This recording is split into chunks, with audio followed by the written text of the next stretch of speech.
welcome back to another episode of Comedy Pinata, coming to you from the historic Zanies in Nashville. I am very, very excited to be joined with the bedrock, some aspects of the foundation of the comedy scene here in Nashville. To my left, obviously, one of my favorites, Comedy Store regular. Had his own talk show. I'm very jealous of this. Had his own talk show on CMT. Called The Josh Wolf Show. Called The Josh Wolf Show. Are you jealous that I had a talk show or that I was on CMT? Talk show. Yeah. Talk show. I'm jealous about CMT. Yeah, there we go. And that brings us to, obviously, a great comic, regular here, obviously, from the area, but about to break, just taped his own half-hour special, and you just released an hour special, but he's about to release his own half-hour special on Netflix and a series on gardening via Netflix as a joke. Mr. Dusty Slay. Dusty, thanks for being here. All right, we're having a good time. By the way, I love how you say we're having a good time because you don't give anybody an option. Right, exactly. Yeah, you're just like, not are we? Not a question. Yeah, when you do a lot of showcases and everybody goes, how's everybody doing tonight? You know, it just gets old. I just come out and I go, hey, we're having a good time. He's a car salesman. What can I do to get you in the car? Mm-hmm. Yeah. You know, we don't need to call your wife. Let's go. Get in here. Come on. Let's sign the contract. That's what I like. Just very assertive and almost subliminal. That's some pimp shit, Dusty. Because if you let them call their wife, they won't buy the car. That's right. Yeah. That's right. But you say we're having a good time, and you just got there. You don't even have time to process. Are we having a good time? Right. Yeah. You just assume we're having a good time. Yeah. I mean, you know, a lot of times I'm doing comedy in a mall, and the audience had to walk through a mall to get there, and I want them to know we're having a good time. Excuse me, but a lot of times you're doing comedy in the mall? Yeah, that was A my lot next of question. times. I mean, a strip mall or, you know, Okay. I thought you were like outside of Lane Bryant. and you're like, out in front of Chico's a being like, club and a Chico's. Yes. At a club. I don't makes just more post sense. up in the mall. Out in right, front of GameStop. Since you brought this up, before we get doing into comedy art sweaters. You thought I was a mannequin. Hey. Worst gig ever, your first 2 to 3 years of stand-up, what was the single-handedly one of the worst gigs that just springs to mind? Dusty, I think you have it. What is it? Well, I did comedy in Charlotte at a like a beer convention, and I was doing the Red's Apple Ale tent, and I was on a platform behind the two girls serving alcohol to people, and I was the only one doing comedy. To the right of me was a DJ booth. I think over here was some dunking booth of some kind, and I'm up there. I was supposed to do 3 30-minute sets, and I'm just standing there. One lady was like, "What are you doing up there?" I was like, I don't know. Not you're not funny, but like, what are you doing? Yeah, she doesn't even know worse. I'm telling jokes. Yeah, that's bad. But I got paid pretty well, so at the end of the day, it's, Get some red ale? well, I don't drink, so it was, Okay. Mr. Wolf. Well, there's so many. Where to begin? I mean, are we talking about in general or like, can you qualify what you mean by worst? How about that? Well, I'll tell you, I was in New York City. I was maybe 2 years in, and there was this great comic that had set up a stand-up show. There was a stage, and then there was all the checkout lanes of a grocery store. I believe it was like a D'Agostino in the 50s. And there was a stage here, and so you had to do stand-up while people are paying for their groceries. So nobody wants this. Like, they came from work, they want to go home to the groceries and cook dinner, and there you are like, hey, what's going on, man? Where you working? It's like, dude, can I just buy my shit and get the fuck out of here? And nobody wanted it, but for some reason, it's like, as a young comic, it's like, I'll take stage time. Oh, yeah. Yeah, even if it's a grocery store and you're going to bomb and eat a plate of dicks, 100%. I took the stage time. What are you buying, some grapes? Yeah. Exactly, yeah. Those red or green? I think then mine, and I've had a lot. I've had bottles thrown at me. I've performed for 2 people at an office Christmas party. The office was 2 people. Wow. Wait, what office is this? Okay, dude.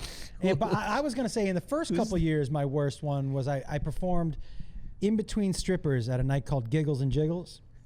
And the audience didn't know that there was comedy. And if you're going for titties, They're there for the jiggles. Yeah, if you're going for titties and I walk on stage, Yeah. well, I mean, I heard things like, "You're the ugliest chick I've ever seen," and then somebody was like, "But show us your tits anyways." Like it was, but even a stripper doing comedy, no one really wants. no. No one. No. Let's. But it's like let's if you're going, look, here's the deal. If you're going for comedy, people want to see comedy. Yeah. If you're going for have you ever opened up for a band? Oh yeah. Nobody. If They're like, why is that guy still sound checking? Yeah. Exactly. Is this a TED talk? Yeah. What are we? Right. Yeah. Any of that. When people go to see something else and something else is a surprise, it's generally not one that's welcomed. 100%. Yeah. Right. So the Giggles and Jiggles was like, especially, dudes who are going in to see titties Sure.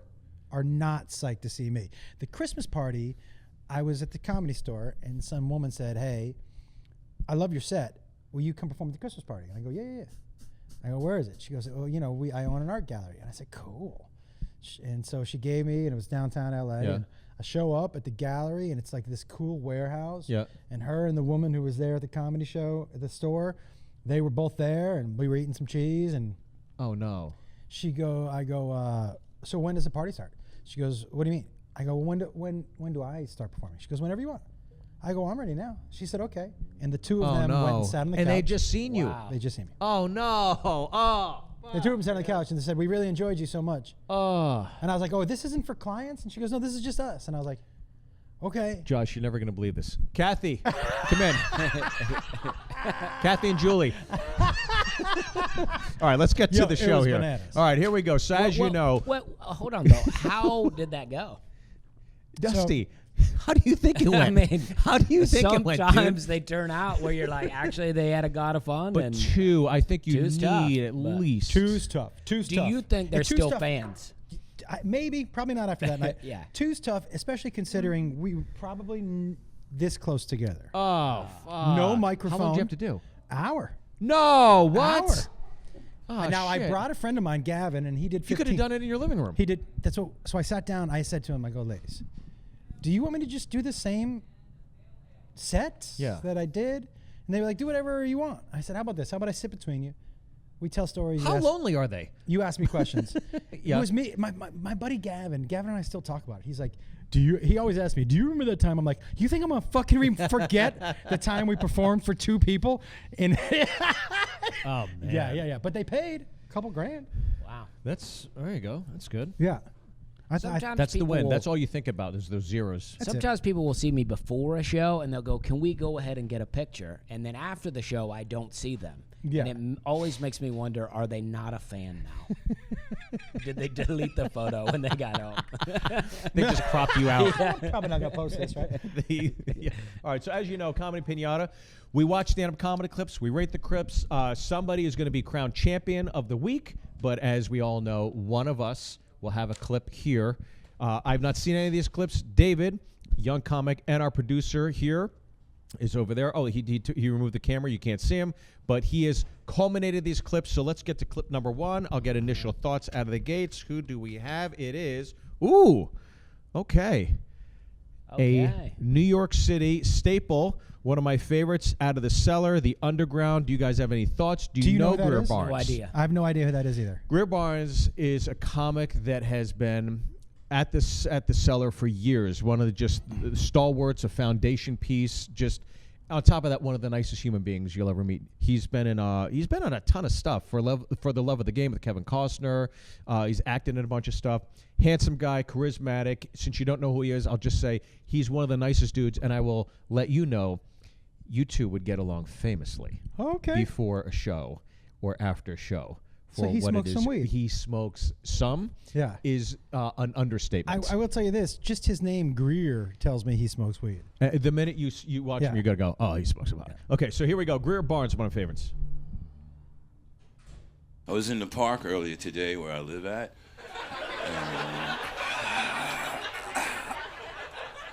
I was in the park earlier today and I saw a black squirrel being chased by two gray squirrels. And I got anxious. And I blurted out, "Run, nigga!" Like, that's bad, right? Fuck. But he got away. I was like, "That's how you doing?"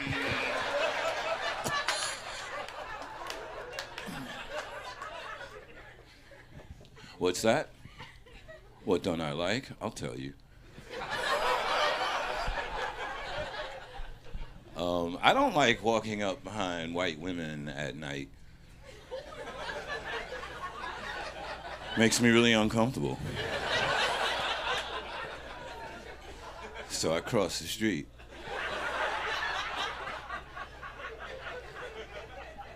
A couple nights ago, I'm walking home. I got my Beats going. I don't have no headphones. I just have Beats.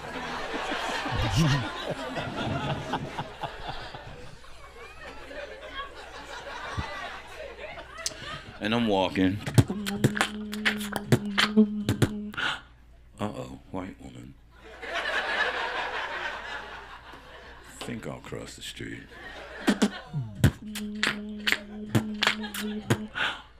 Uh-oh, another white woman.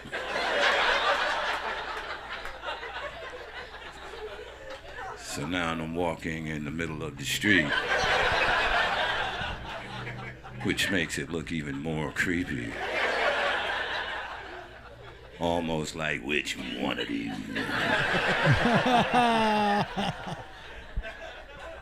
And then there's the cab driver. Bam, bam. Get out of the street, brother!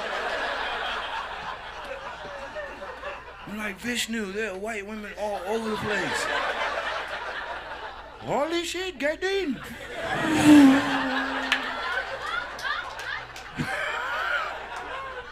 And he drives me to safety. All right, Greer Barnes. There's a clip. Thoughts on Greer set? It's really, look, man, like there were, as a comic, Sure. okay, I've never seen him before, right? Yeah. There were so many good spots. Right. I'm not sure how I feel about the way he puts everything together. It doesn't, Right. there isn't, his stylistically, it doesn't feel flowy to me. Mm-hmm.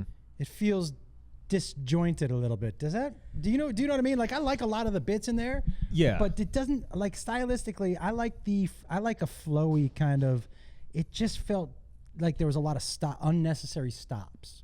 Right. Do For you this know what I particular mean? joke. Yeah, yeah. For this particular joke. Yeah. And by the way, like the walking down the middle of the street, trying to decide which woman. Yeah. I like the beats. I like when you bring in different parts. Yeah. I love the gray squirrel, black squirrel. I also, I want to talk to you about the accent, about something else. Yeah. Because I have a question. But for me, like, so there, all that stuff I liked. Stylistically, his delivery isn't my favorite. Yeah. But I for sure would go watch him, I think. Yeah. How about you, Dustin? Well, in the context that you set us up with, I just think about this guy probably does this room all the time, and he's high, and he's just up there talking about some stuff, and I like that. Yeah. I mean, it's like, I don't know, I like that it just seems like he's just talking about some stuff. Yeah. And I like the little jokes, like, I don't have any headphones, I just got beats. Yeah. Sure. Yeah. I like the whole thing. I thought it was he got very specific at certain times. I think it's fun. Yeah, I think to your point, and I think it'll make sense with your point, is that I'm watching Greer, and I've seen that bit 150 times in the last few years, and you're watching somebody that is completely at home at the cellar. Yeah, it He's feels like it, just for sure. doing a cellar set.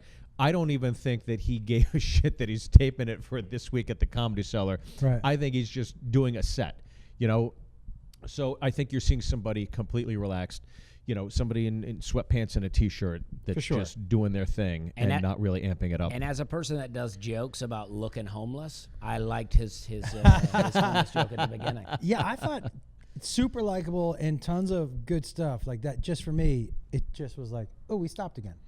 Yeah, and this is why I think Greer, I've never seen him do a 45-minute set. And I think this is great because when you go to the cellar or you go to the store, they're showcase sets, right? So you do 10 to 15 minutes. And so you're constantly shifting gears every 15 minutes. And this is a really nice space to live in for 15 minutes. When you have a Godfrey or, a Artie Fuqua or Dove Davidoff where it's a little more frantic, it's like then you get Greer in there. It's like, oh, okay, we can just chill out here for a minute. We can relax for a second. And then boom, Jessica Kirsten comes up and kicks you in overdrive. So God, she's funny. again, he's another shifting gear within the showcase of the evening of the Comedy Cellar, if that makes sense. Yeah. You know what I mean? But in terms of a 45-minute set, I've never seen him do 45. I'd love to. I wonder how different it would be. Let me ask you a question about the accent, both of you guys. I'm curious what your opinion is, because I've really been I've been trying to figure this out, right? So I like telling stories. Yeah. I like being very detailed in my stories. Yeah. So if I'm going to tell a story and there's somebody in the story with an accent, Sure. I want to use the accent, Of course. right? Now, if he was German or Russian or English, I could do, even if I did a bad accent, Right. I could do even if he was an Asian German guy, Right. I could do the German accent Right. and people would be fine with it, even if it's a bad accent. If he's an Asian dude, and I'm not mocking, I'm not putting a gong, if he's a black guy, do you know what I mean? Right. Yeah. I'm just doing the accent of the person, deaf. Sure. Yeah. And it adds to the part of the story. Why is, like, do you know what I'm saying? Like, This is why I that thi- accent he did. This is why it works, because in New York City, it's a city of 8 million people. Right. They're compacted on an island that's 14 miles, 14 square miles. So they're comfortable with the fact that every time you get in a cab, 9 times out of 10, that's the accent you're going to hear. 9 times out of 10, there's somebody that looks like Greer on the subway Right. train. 9 times out of 10, you've heard that accent at some point over the course of your day. So he's just acknowledging the comfortability By the way, I'm that he's dealing with. totally okay with it. I'm just You curious. do that in LA or San Francisco, you might raise a few eyebrows. Yeah. For sure. For sure. I don't think a majority, but a few where it's like, can we say that? But in New York, I think that's why I think New York is so great, because you can talk about race, you can talk about ethnicity, ageism, sex, whatever. It's all compact because you're not in your car by yourself in Los Angeles or Nashville. You're literally in a subway train with 50 to 75 other strangers in that subway car crammed around rush hour. And so, yeah, it's like another form of an outlet of acknowledging the daily existence of being in New York. I like that. Okay. Thank you. Does that make sense? Or? Yeah, absolutely. All right. And by the way, I didn't have a problem with it. It's just interesting. Like, I have recently been trying this story, and I get into an accent, and people ooh right when I do the accent. Do you know what I mean? Well, this is a day and age where you can't be, a voiceover actor of somebody if you're not that ethnicity or whatever. And then you think of somebody like Mel Blanc, the man of 1,000 voices. He did Foghorn Leghorn. He did the Tasmanian Devil, Bugs Bunny, Daffy Duck. And are you telling me if he lived in this day and age, he couldn't just have a Rolodex of incredible voices on The Simpsons or Family Guy or whatever? You're looking at identity as opposed to the talent, right? And I think for me, I'll always err on the side of talent as opposed to identity. I'm on board for that. Yeah. All right. All right. Let's go to Okay. clip number 2. Any thoughts, Dusty? Well, every story I tell, every accent is a Southern accent, only because I can't do others. Well, there you go. then, yeah. Your score, Greer? Well, we got a score, yeah. Score, Greer Barnes, 1 to 10. I'll start it off because I know Greer. I'd give that a 7 out of 10. I'd give that a C, a solid C. I know his bits, and I think that there are bits that make me die laughing, and I think it's a good bit. C. I would say the same thing. 7? Yeah. How about you, I Dusty? go 8. 8? I did like it. I enjoyed that a lot. Good. I Okay. like a weird style. Well, You got it. you got it. Yeah, Yeah. yeah. All right, here we go. Clip number 2. Let's see who we got here. Oh, here we go. Oh, yeah. Ali Wong. Any thoughts on Ali Wong, everybody? I love Ali Wong. Yep. I love her delivery. I love her cadence. I mean, she's so different Yeah. than people and how she talks, what she talks about. Like, I think she's incredibly unique. I really like her. I think she's taken the baton because I think when you think of Asian American comics, you got to go first and foremost to the breakthrough artist, which is Margaret Cho. And for Margaret Cho, you could go to many different factions of people that have made it or succeeded. But I think that Ali is definitely a stalwart and someone that is I think that most Asian American comics would say, oh, yeah, she's a worthy bearer to take the baton from Margaret Cho and take us around the next lap. 100%. Yeah. I think she's expert level writer. Like expert level writer. And she's so concise with her words. So I really enjoy watching her. How about you, Dusty? Well, I don't really watch a lot of comedy. I do know who she is, Yep. but I don't know that I've watched any of her stuff. Got it. Okay. Well, Let's watch a clip. Have you seen much of her online or anything, or no? No, I mean, I know who she is. I've seen, but I don't think I've ever watched anything. Got it. Okay. Well, we see her all the time at the store, so here we go. Let's see a clip from Ali Wong. So, I don't know if you guys can tell, but I am 7.5 months pregnant. Yeah. It's very rare and unusual to see a female comic perform pregnant because female comics don't get pregnant.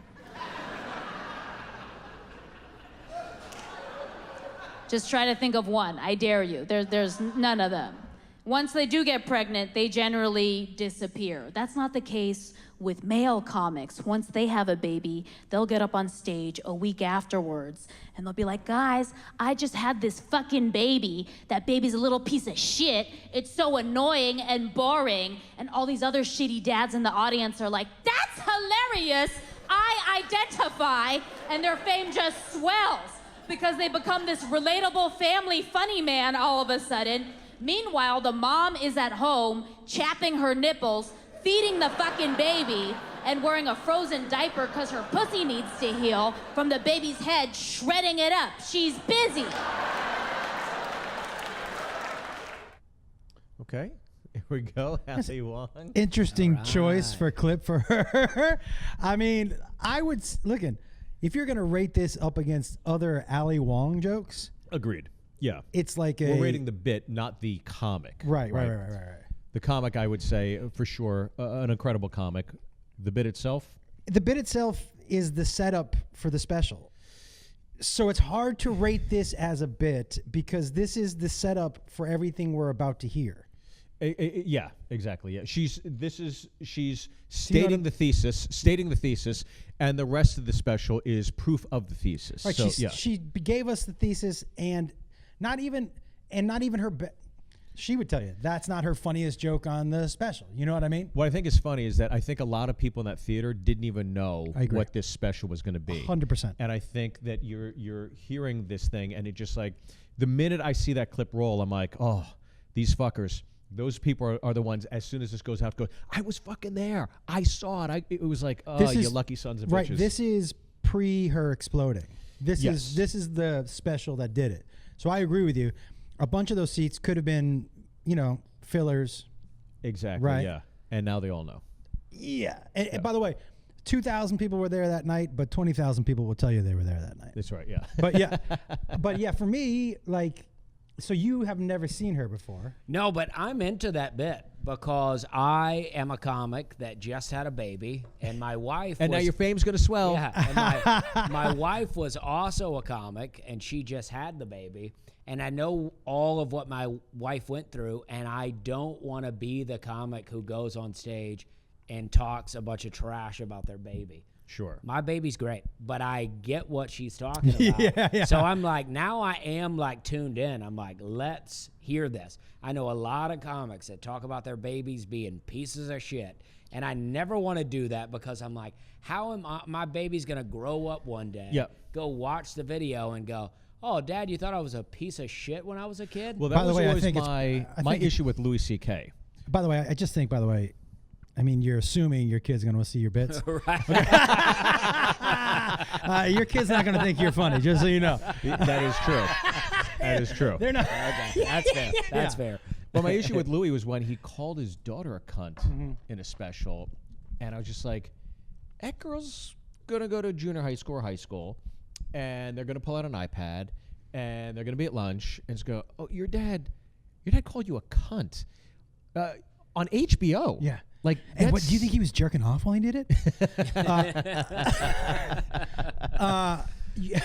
And as much as I do think Louis obviously is such a talented comic, to me it was like there are look, anybody, it's your boundaries, right? Your boundaries are your boundaries, and he's got boundaries that are exceedingly with boundaries that I would not feel comfortable doing as a comic myself.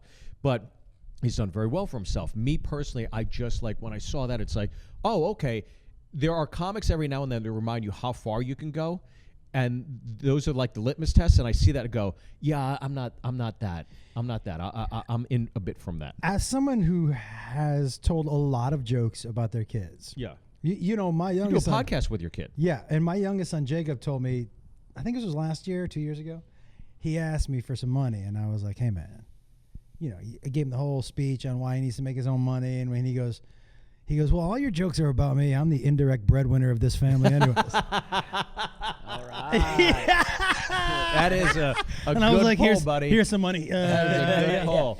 But as someone, you know, for me, It's so funny. it was That's great. crazy. Yeah. I always asked, like, so I waited till the kids got to a certain age, and I would say, here are the stories I want to tell. Yeah. You tell me when it's cool. Right. Exactly. Yeah. And so there's some stories that, you know, Jacob, he was 22, and he was like, I'm okay with you telling the story, but it was about when he was 15. But for me, I'm just respecting. You still want to be respectful. I That's want to smart. respect. I'm That's respecting. great. Yeah. Yo, if you're in high school, especially now, Ooh. and your dad's a comedian and put something on YouTube, it's over for you. Yeah, especially something very personal. Yeah. Yeah. Look, I've seen people do that. And I mean, people can write whatever they want, but I've seen them do that. And I never want to do that. Even like my wife sometimes is like, why don't you make any jokes about me? And I'm like, I don't know, because I feel like if I write a joke and that it's funny and then you don't like it, now I'm like, oh, now I'll put this personal stuff out there. yeah, because you're going to have to tell it if it's funny, Yeah. even if she doesn't like it. Right, because A laugh's a laugh. Yeah. Yeah. And a great laugh. They're hard to come people by. Sorry, honey. They always want jokes written about them. And then you write the joke and they go, oh, not that. Yeah. Yeah. Don't say That's so that about funny. me. Write the joke that makes me look good. And you're like, Right. I don't have those. That's not what a joke is. Yeah. I don't have those. So Yeah. You see what I said about myself? Jesus, no. I find it so interesting though that you're talking about lines, Yeah. but you cross lines all the time that that people are not comfortable with. But this particular line, I don't, not right or wrong. Yeah. But for me, it's always funny where people's lines are and what they sure, don't yeah. find to be. Yeah, I think especially with crowd work, because I've really focused on crowd work the last few years. Because when I'm on the road, I made a commitment to just do my act. When I'm like home, like at the store or the cellar or here at Zanies, I just do crowd work because I'm like, I want to see how far I can go. I want to see how deep I can dig myself so I can pull myself out. And I'll tell you, it's helped me out immensely because I did a corporate gig. Okay, this is. I did a corporate gig for a township in a car dealership for a Halloween party. And it was very recent. It was in Iowa. And I'll tell you, it was one of those situations you walk in, you go, oh, fuck, this is going to be brutal. Mm-hmm. But only because I've refined my crowd work sensibilities, I was able to do 20 minutes and have them in the palm of my hand and then flow into the material. And I was like, holy shit, man, if I did not focus as much time as I did on the crowd work, this would have been a shit gig. But I've been giving myself the opportunity to, again, shift to different gears. That's interesting. Pretty odd, but Yeah. all right, what do we give this? Again, I'm going to go 7 out of 10. I'm going to go 7 out of 10. The special, I would give a 9 out of 10. Me too. I'd give it 9.5. I like. And her, I give a 9 out of 10. Yeah, me too. Because a 10 out of 10 is like Carlin. Yeah. So her, I'd give her 9 out of 10. I give the special 9 out of 10. This bit particularly, when we break it down, this is a slice of the pie, I give it a 7 out of 10. Yeah, I'm with you on that, man. Like mostly because to me, it's not even a bit; it's a setup. Like it's the. Yeah, so let's blame David. Yeah. David, fuck So you. I would go 7 too. Yeah, okay, Dusty, how I'm about going you? 7 too. I mean, 7, I like okay. it, but yeah, you're right. It's like it's not a full joke. No. I Yeah. like what she's doing, but it's like, yeah, I want to see. It makes me want to see more though. 100% because you get right away. Oh, she's gonna talk to you in a way you have probably never heard other comics talk to you about this. It's like topic. rating a mozzarella sticks against a tomahawk steak. Yeah. You know what I mean? It's like, yeah, it was an appetizer. It's like, but the fucking main course was, the main course. So again, Allie, if you, God forbid, or you're not watching this, but just Zero let me know any chance of your she's fans. watching this. It's David Chastain. David picked the clip. For all the fun dad conversation we had about comics because of that, I picked it. Look at all the dads. This is what a producer does. Thank you. I can tell Dusty appreciates it. You've been, hey, I'm doing my goddamn job over. You criticized me because I picked 2 strong clips last time you were on, and now they're not good enough. You're like, oh, you compare me to all these fucking guys. Look It's at like him I go. give you. Look at him go. Hey, by the way, I don't even remember last time I He's was a here. big He boy took now. notes. He's a big boy now. He put a curly one on the soap. He's proud of himself. Look at that. Listen, man.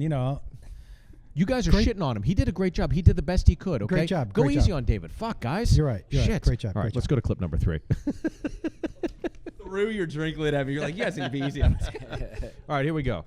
Neil Hamburger. Oh, my favorite. Oh gosh. Yes? I love this guy. For reals. I love this guy. Okay, what are the first thoughts you think about Neil Hamburger? Well, I got to tell you, in 2012, I had never heard of him. I went to this place in Charleston, South Carolina I went to the Poorhouse to see Todd Barry, and he was with Neil Hamburger. I had never heard of him. Great show. And this guy blew my mind. I was like, if he can do comedy like this, we can do anything with comedy. Yeah. And recently I listened to Hot February Night or something like that, where he's opening for Tenacious D. Yep. And it sounds like the audience hates him. And it's so great. The audience is chanting, "You suck." And he's like, "Yeah, I sucked the money right out of your wallet." I mean, I think this guy is the best. Oh, that's great. Wow, Yeah. okay. Yeah. Well, glad that David did a great job on this. He's been doing a great job all show. Guys, you should really take it easy on him, by the way, okay? Let's not come so down on him. Fuck. He's a young kid. He's doing his best. Josh, any thoughts on Neil Hamburger? Yeah, I mean, just fuck David. I know, fuck him. And that's the only thought I have on this. No, I look, I like Off the Beaten Path. Yep. So, you know, I'm in. I don't know. I know of Neil. I've not really seen too much of him. I know he's eccentric. I've always heard people hold him in high regard. So I'm looking forward to seeing this. Well, he's at this show, right? And he's done like 4. This is 2012. Different kind of Britney Spears jokes. But he's done like, I don't know, 10 Britney Spears jokes. Yeah. And then he's doing this thing where he's trying to think of the name of the person. After he's done 10 of these, he's got 2 drinks here that he's holding. He's got another one. He's just trying to he's doing this shuffle. He's setting drinks down. He's digging in pockets. Eventually he finds it and he's like, "Britney Spears." And it was so great because it was like, it's so drawn out. I feel like with Neil Hamburger, his setups are his punchlines. Right. The punchlines are never good. But then he throws in one that is good, and the audience goes wild. Yeah. I don't know. For all of it. All right, here we go. Back to the jokes. Why? Why did God create cod liver oil? Why? Well, for those remote regions where people are suffering from upset stomach, maybe some sort of bacteria, salmonella sort of bacteria has gotten into their intestine. And for health reasons, they need to make themselves throw up. But in these remote regions, they do not have access to the suicidegirls.com website.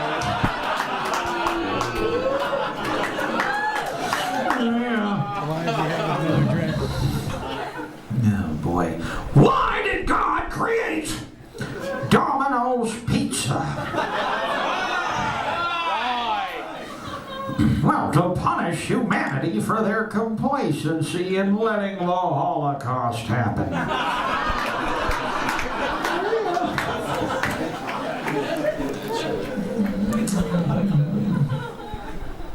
How do you keep your pet dog from licking his balls?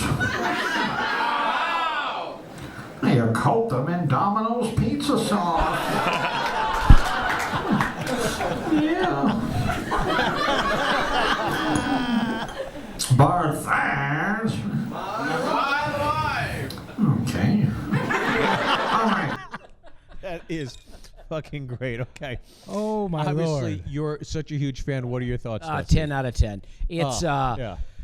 I think it's so great. I mean, Yeah. it's like, just why did God create cod liver oil? It's like that right away. I'm like, that's so funny. Where to do you me. go from there? And Yeah. then he just drags it out and drags it out Yeah. to where you're laughing at all of these things, and then it's like the suicide. I don't know. It's so great. The curveball. Yeah.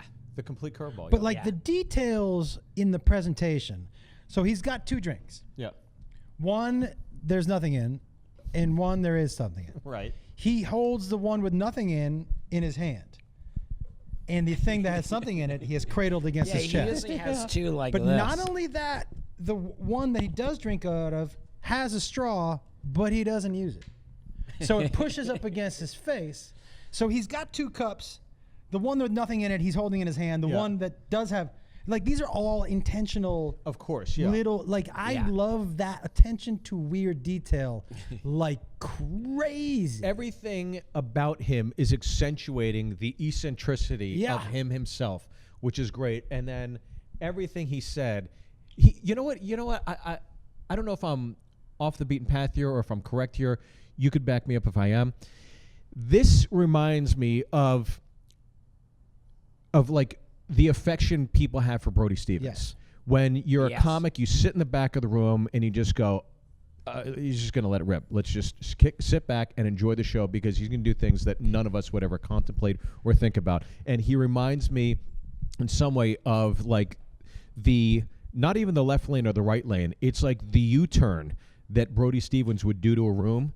I feel the same with him. It's the anti-comedy comedy. It's done well. It's the non-punchline comedy, right? I mean, look, Brody used to get laughs. Did you ever see Brody? Only one time, and it also blew my mind. Brody used to get laughs on things that weren't jokes. Yes. Yo, if you can get on stage and just say apple cider vinegar and just by the way you say that's right, yeah. apple cider vinegar, if you get on stage and you just start talking to people about what your GPA was at Arizona State and how hard you used to throw a baseball. That's right. And those are the punchlines. Right, Like it's so 818.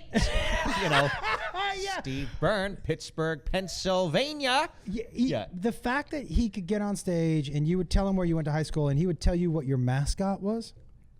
Like that was part or of the show. most famous baseball player to come from your region or area or specifically high school. It was unbelievable the catalog of information he had on baseball. But then again, like to your point, to make it so goddamn funny. Well, the Neil Hamburger thing, just that hot February night or whatever month it's called. Yeah. It's he will do a thing where he pretends that he's about to introduce Tenacious D, and it'll get the audience really fired up. And then you'll be like, "Give it up for Tenacious D's sound guy," right? So the audience is getting so mad at him. And then once they're at like peak mad, he goes, "Well, Tenacious D's only going to be able to do a couple of songs because I've gone over." That's so great.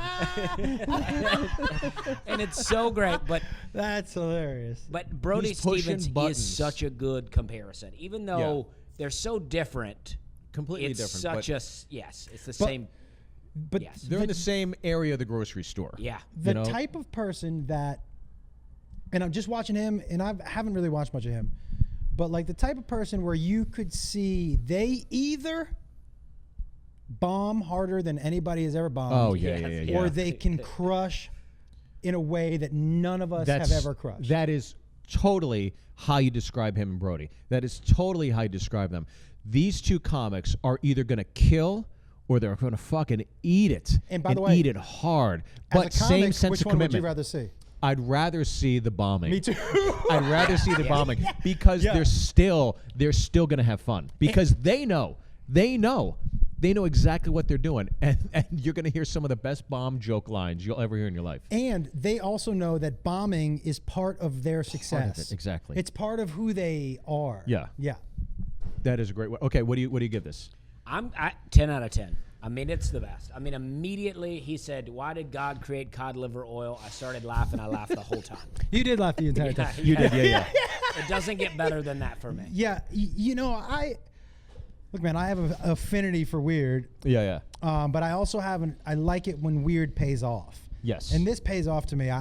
This is an 8.5 for me. I give this a 9 out of 10. The minute he starts talking, I'm covering my mouth. I'm giggling like a little schoolgirl, waiting for it. And then he just throws you these curveballs that you don't see coming. They're completely off base. And the Domino's call back at the end was so goddamn funny. Yeah. I mean, definitely 10 9 out out of of 10. 10, but he is also already one of my favorites. So it's not fair for him to be in the competition. Look, it would take a lot for me to get in my car and go see somebody to like go watch a set. If he comes to Zanies, I would go see him in a heartbeat. I'd be like, I just want to go see him push buttons tonight. For sure. I mean, I only live half a mile, so I definitely would. But if he was performing in Franklin, I probably wouldn't go. No. I would too. I like weird and different, so for sure. I love that clip. Thank you. and again, great job today. I mean, crushing with the clips. Killing it, dude. You guys, you know, Yeah. again, you get your own producer. Fuck. Here we go. Love this dude. Oh yeah. Ricky Fan, Gervais. right? Fan. I loved him on the original Office. I was so glad to see him make the step into stand-up comedy. I've always been so bummed that I've never gotten to see him in New York because I know he goes and does like Jim and Sam, and prior to that, Opie and Anthony. And I was always hoping at one point I'd meet him at the Cellar. He's one of the few comics I would actually like rush over to and be like, look, can I please get a picture? Yeah. There's very few. He's absolutely one of them. I love him. Me too. I liked Steve Carell Office, so I never thought I would like his Office. I watched it, obviously, the way most Americans did. But I watched that, and I'm like, oh, it's far superior to Light years. Yeah, it's so and good. Quality over quantity. Again, they go 6 episodes for a season. Yeah. That's it.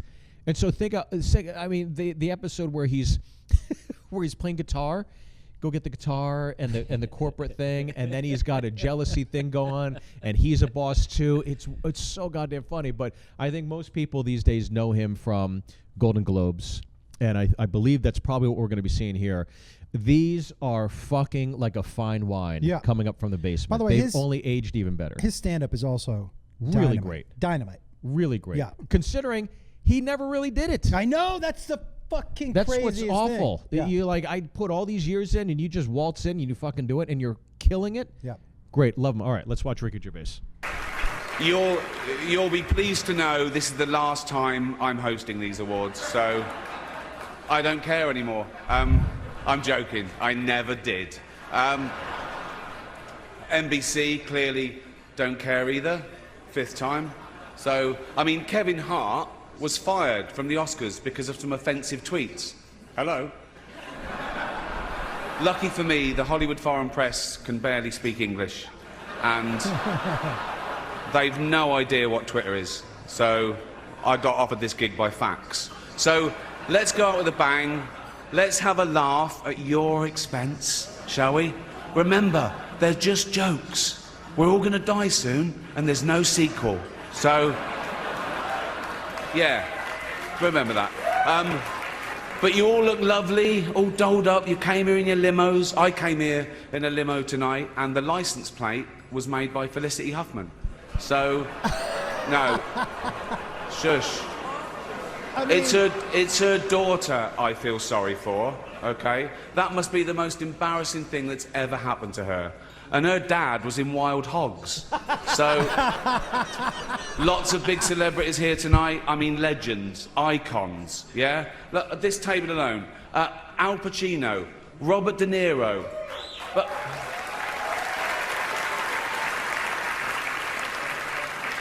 Baby Yoda. Oh, that's Joe Pesci, sorry. I love you, man, don't have me whacked. But tonight isn't just about the people in front of the camera. In this room are some of the most important TV and film executives in the world. People from every background, but they all have one thing in common. They're all terrified of Ronan Farrow. He's coming for you. He's coming for you. Look, talking of all you perverts, it was a big year. Fucks. It was a big year for paedophile movies. Surviving R. Kelly, Leaving Neverland, Two Popes. Shut up. Shut up. I don't care. I don't care. Many talented people of colour were snubbed in major categories. Unfortunately, there's nothing we can do about that. The Hollywood Foreign Press are all very, very racist. So, 5th time. So, we were going to do an in memoriam this year, but when I saw the list of people that had died, it wasn't diverse enough. It just, no. It was mostly white people, and I thought, nah, not on my watch. So, maybe next year. Let's see what happens. No one cares about movies anymore. No one goes to the cinema. No one really watches network TV. Everyone's watching Netflix. This show should just be me coming out going, well done, Netflix, you win everything. Good night. But no, we got to drag it out for 3 hours. You could binge watch the entire first season of Afterlife instead of watching this show. That's a show about a man who wants to kill himself because his wife dies of cancer. And it's still more fun than this, okay? Spoiler alert, season 2 is on the way. So in the end, he obviously didn't kill himself. Just like Jeffrey Epstein. Shut up. I know he's your friend, but I don't care. You had to make your own way here in your own plane, didn't you? Wow. Can I just say, first of all, how fucking these fucks who can't laugh at themselves, who refuse to admit that the business we're in may have some bad people, like every business, by the way. I'm not just leaning into Hollywood, but for to be so precious, you make believe for a fucking living. That's all you do, is you pretend to be somebody else. Yeah. So take the stick out of your ass, count your fucking money, and be happy that you got that gig. 100%. I can't quite understand how fucking the attitude for I can't believe Felicity Huffman is in jail. There's the joke. Jeffrey Epstein did rub elbows with you motherfuckers. You don't want to laugh at it? Yeah. Why not? Yeah, and that's the testament of how great of a job he does. When you see him get them to break, when you see Adam Driver break, when you see Kate Blanchett break, it's like they don't want to laugh. No. The camera's on them. The last thing you want to do is be seen laughing, and that's how good of a job he's doing. That's how strong these jokes are. And I think you could see even in his personality, like when he's communicating the jokes, delivering them, there is an animosity you're sensing from him. He's not necessarily having fun. He's not relishing in these moments. He's really kind of, I think he really is just like, fuck you guys. 100%. Genuinely, fuck you guys. And I think that's why I respect it even more. The commitment to the bit and the commitment to the sense of not just the bit, but the overall, what is he communicating? You're all full of shit. Yes. Yeah, I don't know everyone's name that he references, but I just think it's funny that the richest, most famous people in the audience are all being roasted by a stand-up comedian, and who's been doing it for 4 years, and they're expertly. They're so uncomfortable. Yeah. I love. There is on the longer clip. There is a shot of Tom Hanks looking completely shocked. I just think it's hilarious. I love when people get roasted like this. Me too. And I think it's hilarious. It's almost like that for a comic, like the Neil Hamburger bomb thing, where it's like, in a way, he's bombing because they don't want to laugh at this. Right. So it's hilarious to me to see this happen. But can I ask you a question, Dusty? Because this is not your style of comedy at all. Right. The kind that you do, right? When you watch or stand up, or the stand up you're attracted to, is it the stuff that you don't do? Is it the stuff that you can't see yourself saying? Yeah, I think so. I mean, it's like, I don't really cuss at all in my set, Right. but it's like Cat Williams was always one of my favorites when I was starting Really? comedy. Yeah. That's awesome. I think he's so funny. But too. it's like, I listened to him the other day, and it's like, he's cussing you could not listen to a censored Cat Williams. No. And it's so great. No, it just sound like a heartbeat. Yeah. yes. Flatlining. It just, there's no. But and yeah. E is I mean- E. That E. That's it. Yeah. I mean, I do like comedy that is like mine too, because I try to do the kind of comedy that I like. Yeah. But yeah, I mean, roasting when it's like you're definitely roasting the top level people, You're punching up. That's funny. Yeah. Or if I see roast where everybody knows each other, very funny to me. Yeah. This is like the Super Bowl of roasting. No doubt. I mean, it's one thing to roast Alec Baldwin or Justin Bieber. It's another thing to step into literally the dragon's lair of Hollywood. Every executive, Ted Sarandos, they cut to him.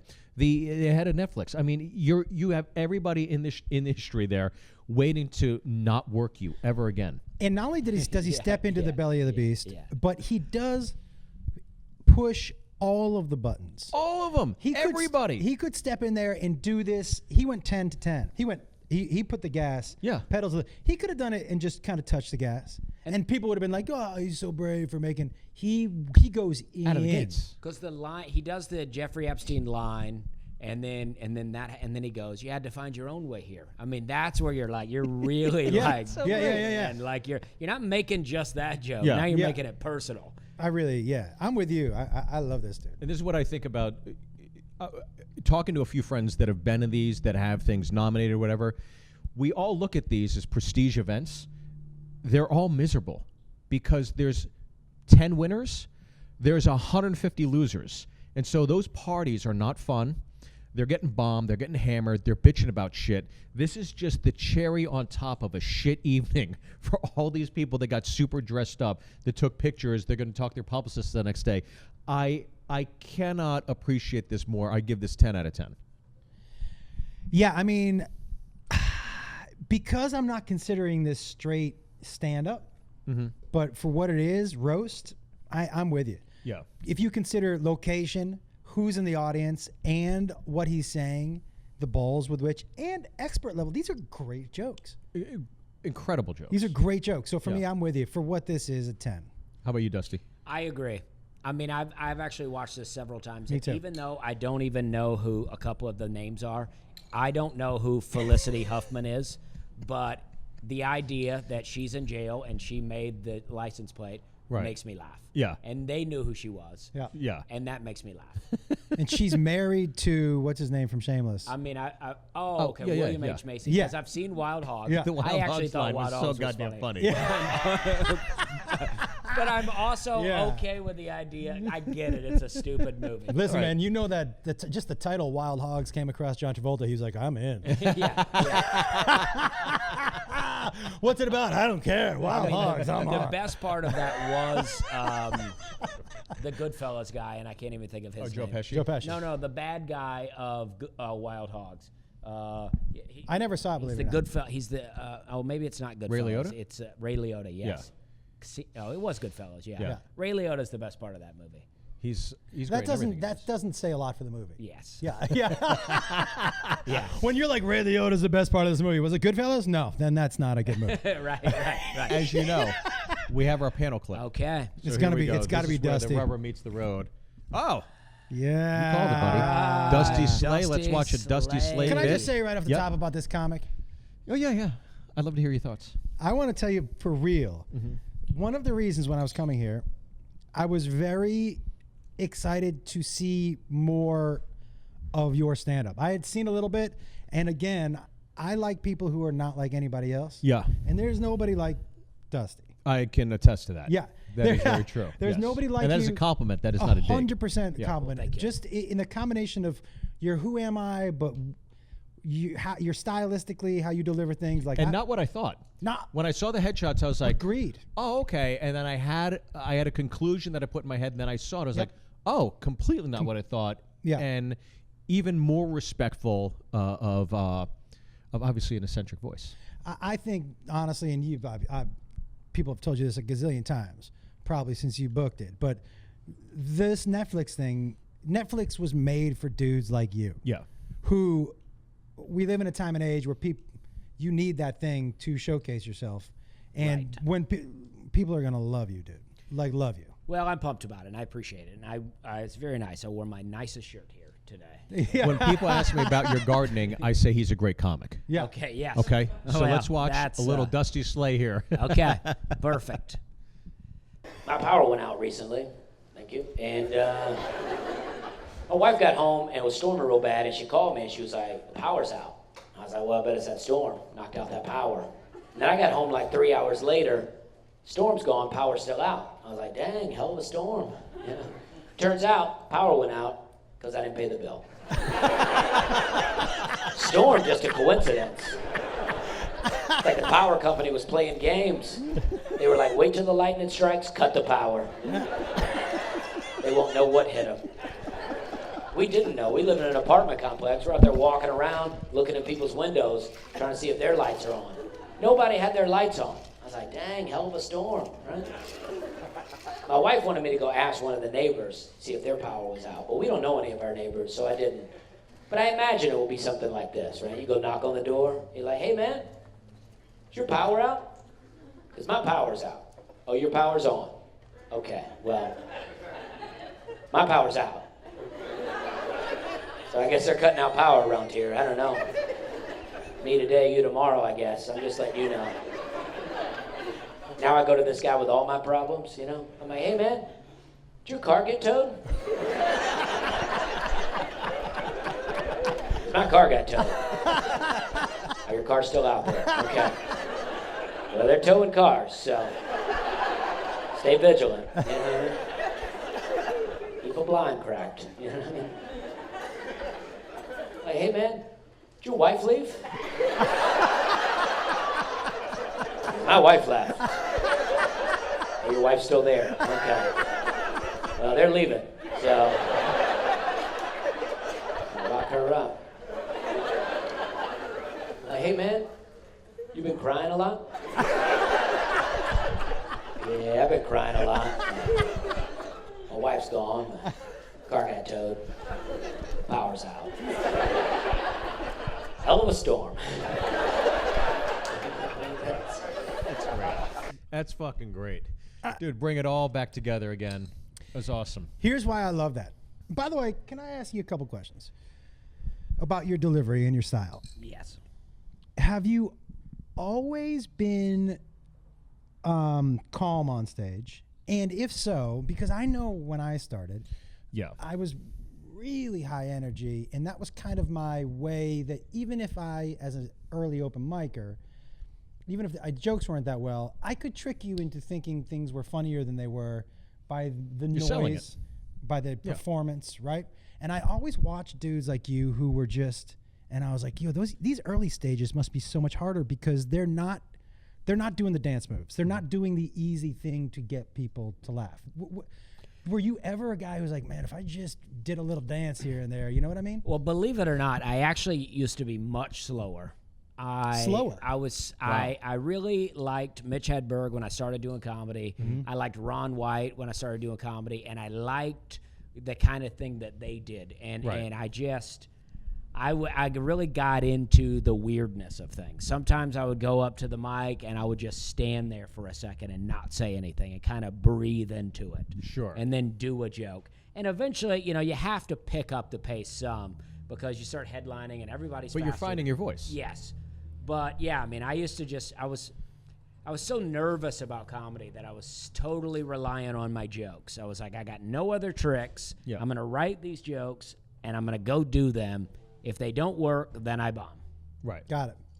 Yeah, were you more energetic when I was like you. Yeah. I was selling the jokes. I didn't have jokes. I had energy. I was acting things out. It's only until the latter years that I really started focusing on my material that I was able to kind of ease into relying on the strength of the joke. And that's what I really appreciate about Dusty's delivery is that it's very comfortable. Mm-hmm. He's not jamming it on you. He's not forcing it on you. It's just like, this is the joke. This is my speed. We're going to go at a leisurely pace. You're going to have fun. And I don't know. I really loved the ramping up of that joke and how personal it got and then how it all came back. And because callback upon callback upon callback. It was a complete joke. I did not, from the beginning to the end. Yeah. I did not see that the neighbor was going to be the source of my punchlines. That's right, yeah. Right, so like I love the fact that was completely unexpected. I mean, but his lack of responsibility. Yes. And that's what makes the joke. And it was so funny to like pawn it off of like, oh, it must have happened right? Did your wife leave you? It's like, no, dipshit, but you. You. And also that dude whose wife left him, that falls in line with the dude who didn't pay the bill. Yeah, exactly. Right, so that who am I of that dude is consistent throughout without you having to beat us over the head. That dude's losing everything. Yeah, he loses everything. Yeah. No accountability. No accountability. He's like, this is just happening around this complex here. You also... But the setup is what makes that all work, right? Without a doubt. Is that it just like, the power went out, the storm, it's all right there, and it's like, I didn't pay the bill. Yeah. I'm a piece of shit. Yeah. And then you realize this guy's really a piece of shit. It's like, did your wife leave you? Your car got towed, all this stuff. It's fucking crazy. Well, my power went out, and me and my wife are laying in bed because it was a Sunday. I couldn't get the power back on. Mm-hmm. Yeah. So we're laying in bed with no power that night writing these jokes. Oh, dude, that's great. We wrote a bunch of them. These are the ones we kept. That's awesome. Yeah, that's a great story behind the joke, too. I love Yeah, she didn't leave. Yeah. I love the conversation you have with the dude stays the same. Yeah. Every time. And you keep the cadence the same. And since you keep the cadence the same, I'm laughing before you, especially when you do the "Did your wife leave you?" I'm laughing before you even get to the other jokes because I know what's coming. Yeah. Oh, that. You know what I mean? True Neil Hamburger style, though, when that joke doesn't work, it doesn't work. Really? Like, people, I think they forget what the setup was. They're sometimes it loses, and other times it gets an applause break. You know, there are little things about you also that I really like. When you said I lost my power, and you were like, "Thank you," like those are, as a comic, those are little things that make me laugh. Yeah, I like the whole thing, man. And one of the reasons I like watching you is because you're nothing like, you do things that I can't do. And so I like, those are the comics I like to watch, where I'm like, yeah, that's not something that I think I could think of that joke like that. Or, do you know what I mean? Like, yeah, I like watching you more than Josh because you get laughs. Which is I love that part about your act. Yeah, but listen, I don't disagree. No, come on. But yeah, man. Since moving here, I'll tell you, I truly enjoy coming down on these Mondays and getting to see a different variation of talent that I've gotten so accustomed to. I've seen everybody at the cellar. I've seen everybody at the store. And it's like, you know what you're going to see. So you don't go in the room anymore, right? Yeah. But coming here, it's like I get to watch you now and your improv shows with all the musicians. I mean, those are beyond fun. So and then much. Dusty, same thing. It's just another voice where it's just like, oh, you know, you've seen it all. I've been in New York. I've been in LA. It's like, you haven't seen that. Yeah. You haven't seen that. And it's really, really getting to it's fun getting to watch everybody work out of here. Yeah, I agree. I agree, man. So Dusty Slay, I have to grade this. I can't let Ricky Gervais win because it wasn't technically stand-up. So I'm going to give this a 12 out of 10. I love the bit. I thought the bit was great. Are you putting this bit above Ricky Gervais' bit? Today, yes. Yeah. And is that because... In my car on the way home, call me. Yeah. And I'll give you the real answer. I was going to say, as a stand-up bit like this, for me, delivery, stylistically, the fact that you are clean. You know what else I like about you, man? Is you're a clean comic, but not like... I keep bringing up his name, and I know it's going to get back to me, but not like Engvall clean. Oh, yeah. Do you know what I mean? Like, well, I just try to not do family stuff, right? Yeah. Right? Yeah. That's, I mean, it's like he obviously, like the Here's Your Sign album, I used to listen to all the time. Yeah. But yeah, it's like he's... And then you're not It's like 9 years saccharine. old anymore. right. But it's like Right. it's saccharine Yes. clean. It's like too sweet. Yes. It's like, okay, there's an audience for that, and maybe not your cup of tea, but yeah, I agree with the sentiment of what you're saying about Dusty. And so for me, I'll give that a strong 9, man. I love the bit. I love that it had the joke to me was related to the setup, but I think most people would have done a more direct 1 + 1 = 2 kind of punchline. Yeah. You brought the punchline to an area that, unless you're paying attention to the setup, you don't understand why it's there. Do you know what I mean? Right. I love it. Right. In all sincerity, I'll go 8.9. I'll give it an 8.9 because a 9 is a high threshold for me. So 8.9, it's right there. But I fucking love the bit, and it's one of those bits where if I was sitting in the back of the room, I'd go, oh, that's a great bit. And it's one of those. I think the best bits are the ones you go, I wish I came up with Me that. too. It's so good. Yep. I couldn't come up with that. No. I can't come up with that one Not only, but again, one of the reasons that I like watching dudes like because I'd never Dusty. stay up late with my wife writing jokes. Yeah, I don't She's like not her fucking enough. funny. No, yeah. So that's why I couldn't come up with Exactly, that. yeah. I had to explain that. She's not funny. She's not funny. I'll say it on all 3 cameras. She's not funny. Okay. And Beth, listen, you've never listened to a podcast I've been on, so it doesn't matter. It doesn't matter what I say out loud. You're not Dusty, gonna what do listen you give that bit? If you had to rank that bit of all your bits, what do you grade it? I can't rightly give my own bit a higher score than what I've given What other if you people compare on it this. to your other bits? Yeah. And not in comparison to other people. Compare it to like how I you mean, I will say that joke is the one that people quote to me, like especially other comics. They say they really like that joke. People will say, "Oh, I wish you'd done the power bill joke or the power hour, the hell of a storm joke." Right. So, I mean, it's one of the ones that people like the most, and it's on a Comedy Central thing that has the most amount of views. Oh, that's great. So I would say as And it Comedy ranks, Central, is that a network? What is that? It's a it's on the internet. Yeah. I mean, all right. Yeah. I mean, but for me, I don't know if it's one of my favorites necessarily. I'll Okay. go 7 of 10. 7 out of 10. right. Okay. Yeah. Good. Wow. Okay. I like it, and I think people like that one more than they like a lot of my jokes. I think you're but- being hard on yourself because I genuinely love that bit. Yeah, I me think it's too. a great bit. That's a bit you would sit in the back of the room and go, oh, that deserves to be on TV. Yeah. That's a I can't. great- Yeah, I can't give Because myself too high. I have to It's tell not you, fun watching yourself. I thought you were going to be done after your wife left you. Yeah. You crying a lot. And you Yeah. dropped your voice just a little yeah. bit. Yeah. And then it all Yeah. came together, Yeah. I which like I to really liked. when I do the joke now. I'll do Hell of a Storm at least one more time in the beginning, Yeah. so we establish that I'm Storm, saying yeah. that, Yeah. and then at the end, Hell of a Storm, it brings it back. It's great. Really hits it all them comes hard. together. Who's our big winner today? Today, the winner is Ricky Gervais, Neil Hamburger, second place. Oh, okay. Right. How do you feel coming in third place, knowing Neil Hamburger, Ricky Gervais are first and second? If it weren't that Ricky Gervais video, I would be less excited about it. Yeah. But I like that one a lot, and Neil Hamburger's great. As someone that you grew up and adored watching, Yeah, I want pretty cool. Neil Hamburger to see this and go, I want that guy to be my friend. Not what I was expecting. Not what I was expecting you to say at all. Yeah. Guys, thank you again for joining me at Comedy Pinata here at Nashville. Any thoughts? Anything you want to people follow you? Tour dates? Whatever you want to say.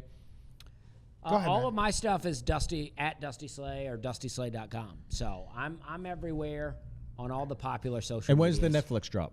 December 29th. There we go. Yeah, December 29th. it'll come out on Netflix. So ComedianJoshWolf.com for tour dates. Josh Wolf Comedy for all my stuff. My YouTube channel has well over 1 million subscribers. It's crazy. But my newest special here, yeah, you know what I'm saying. My newest special, Here for the Fun, is the best thing that I've ever done. And I shot it right here at Zanies. And so I put all my stuff for free on YouTube. So we'd love for you to go check it out. boom. Beauty. Follow them. We'll be back for more. Obviously, I'll annoy you guys over the next few weeks about another Tuesday down the line when we love it. tape these things. But thank you again, Comedy Pinata. Thanks for watching. Subscribe, rate, review, and a big round of applause for our producers garnering great clips. David Come on. Justine. David, oh my God. Nailed it, dude. Nailed it.